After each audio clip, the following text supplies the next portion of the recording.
Здравствуйте, с министром. Пожалуйста, угощайтесь, пейте чай, там у нас есть чай, кофе, водичка, бутерброды. Потихонечку вам рассказывать, что мы подготовили для вас на майские праздники. Мы пригласили руководителей наших учреждений, молодые люди с 14 до 22 лет.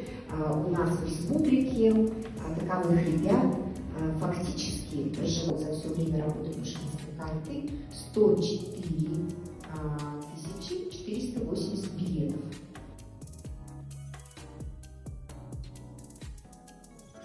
Серьезную музыку, искусство, театр, живопись.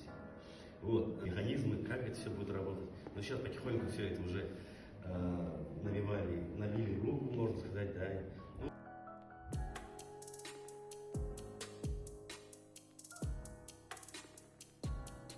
Что мы еще можем предложить на майские и в том числе,